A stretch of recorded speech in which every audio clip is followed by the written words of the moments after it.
Magandang araw sa lahat. Ito'y ah, isang mapagpalang araw na naman para bumangon at magbigay liwanag ayon sa sinasabi sa Salmo 118 verse 23 to 24. Ang Panginoon, ito ang gawa ng Panginoon, kagila-gilala sa harap ng ating mga mata.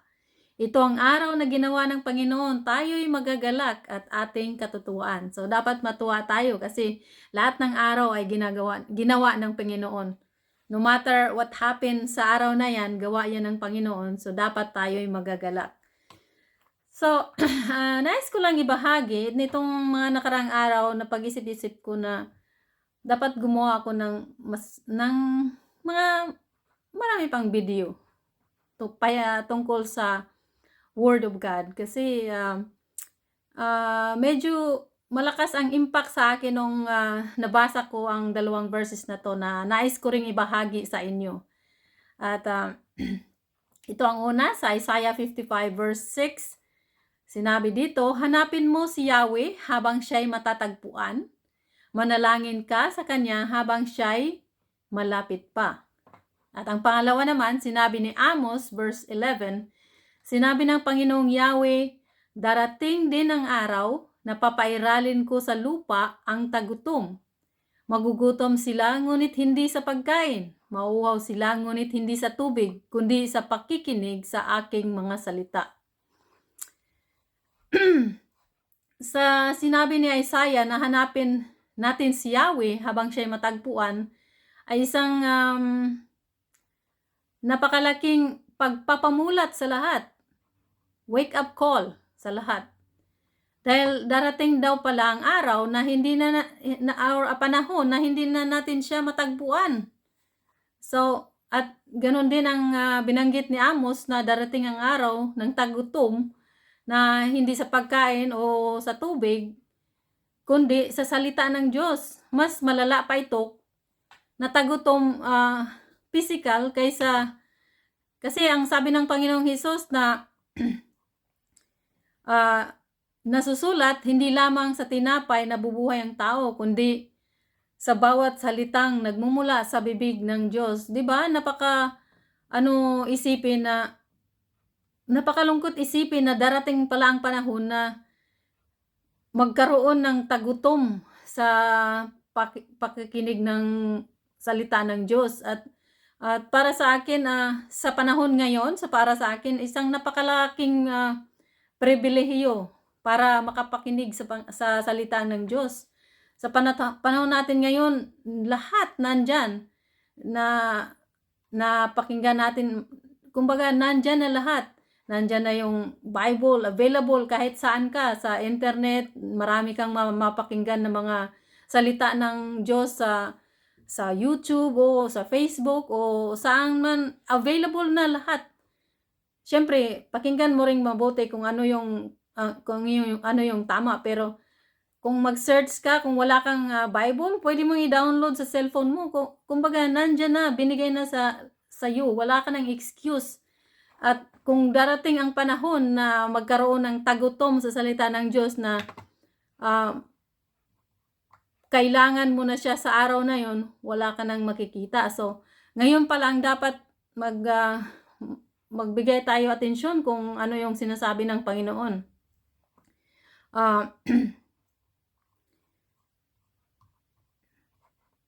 So, yun nga, napakahalaga talaga ang salita ng Diyos.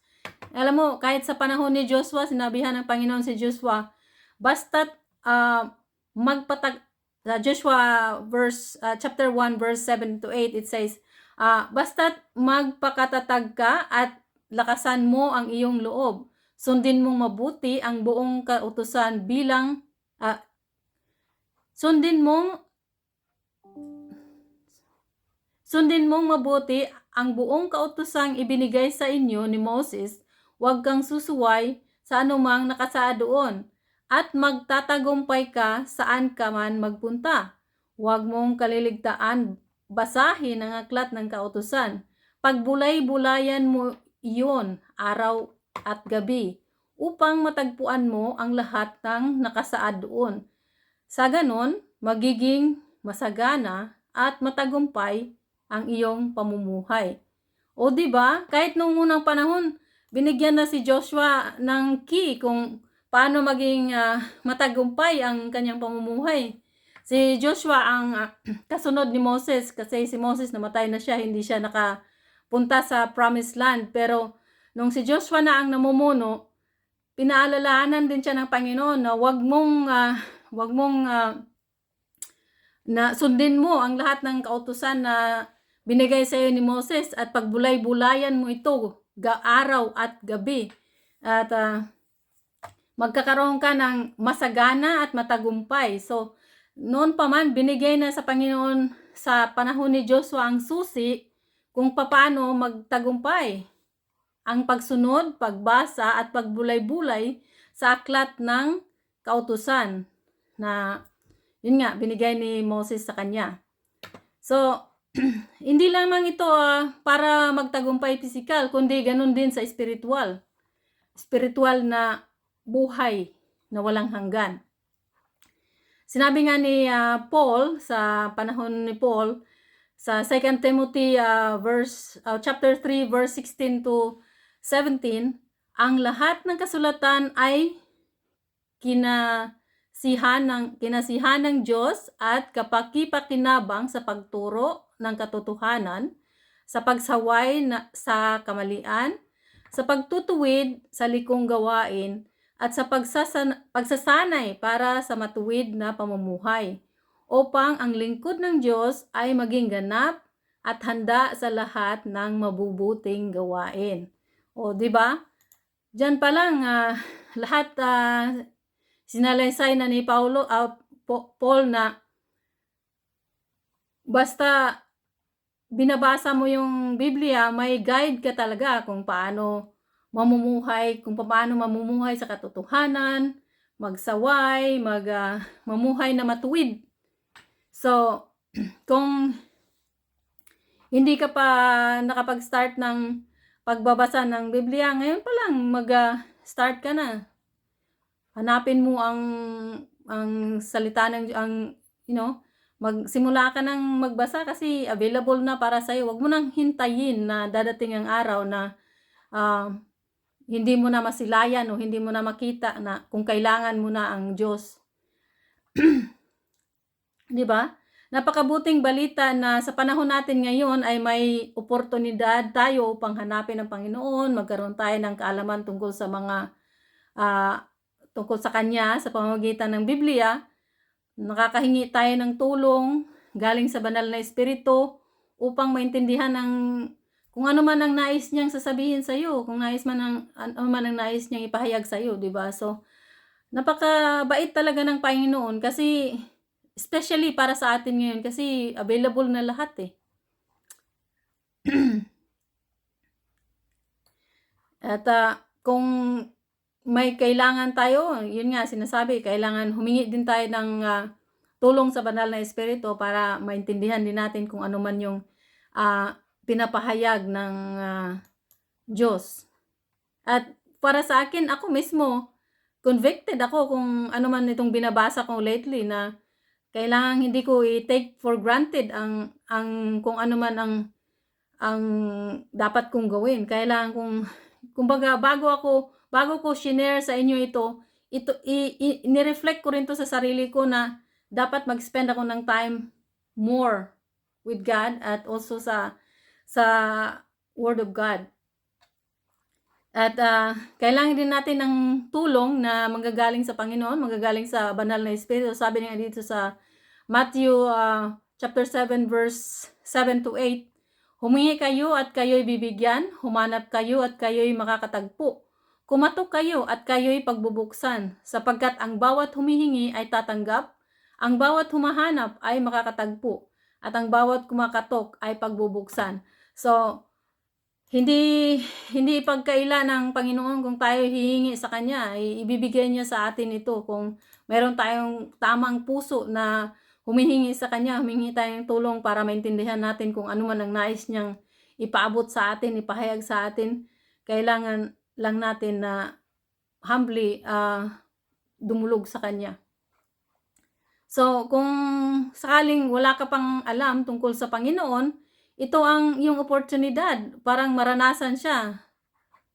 Siyempre, magsimula yan sa pagtanggap mo sa Kanya bilang Panginoon at Diyos, tagapagligtas sa'yo. At kung ginawa mo yan ng totoo sa puso mo na tinanggap mo siya bilang Diyos at tagapagligtas, magkaroon ka ng buhay ng walang hanggan. Kasi sinabi nga ni Juan sa 1 John chapter 5 verse 11 to 13, at ito ang patotoo. Kumbaga, nagpatotoo talaga si Juan na ipinagkaloob sa atin ng Diyos ang buhay na walang hanggan, at ito'y makakamtan natin sa pamamagitan ng Kanyang anak. Kung ang anak ng Diyos ay nasa isang tao, mayroon siyang buhay na walang hanggan. Ngunit kung wala siya sa Kanya, ang anak ng Diyos ay wala siyang buhay na walang hanggan. So, yan mismo ang nagpapatunay na kung maniwala ka sa Panginoong Hesus bilang iyong tagapagligtas at Panginoon, magkakaroon ka ng buhay na walang hanggan. At sinabi din niya na isinulat ko ito sa inyo upang malaman ninyo na kayong sumasampalataya sa anak ng Diyos ay may buhay na walang hanggan. Kumbaga, inulit lang niya, kinlarify niya kung anong nais niyang ipaabot sa inyo, sa atin na mga later generation. So, bilang mananampalataya, kailangan natin magpatuloy sa paglaan ng panahon sa Panginoon, pagbulay-bulayan ng Kanyang banal na kasulatan. Huwag nating hayaan na maubusan tayo ng langis. Huwag nating hayaan na maging katulad tayo ng mga hangal na birhen na ubusan ng langis. Pagdating ng Panginoon, wala na silang daladalang naubusan na, wala na silang lampara.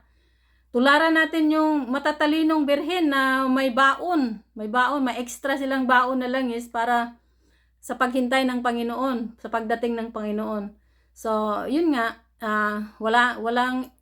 hindi ako excuse, kasama ako dito na kailangan persevere. Kailangan nating continuous lang. Alam ko na hindi madali minsan, marami tayong mga pagsubok sa buhay, marami tayong mga dumadating sa buhay. At pero may promise ang Panginoon sa atin na hindi tayo iwan, laging nandyan siya sa atin at tutulong siya. Sabi niya, I will not leave you orphan, and I will send you a helper. At yun nga ang banal na espiritu na tutulong sa atin sa lahat ng bagay. So, maraming salamat sa panunood ngayong sa video na ito, at naway pagpalain kayo sa ating Panginoon, at kahabagan nawa kayo at subaybayan ni Yahweh. Lingapin ka nawa at bigyan ka ng kapayapaan ni Yahweh. So, it's just like prayer for you na i-bless ka ni Yahweh i-bless ka ng Panginoon sa iyong buhay at maliwanagan ka sa kung ano man ang nais ng Panginoon na ipaliwanag sa iyo, na sana may natutunan ka sa video na ito. Maraming salamat.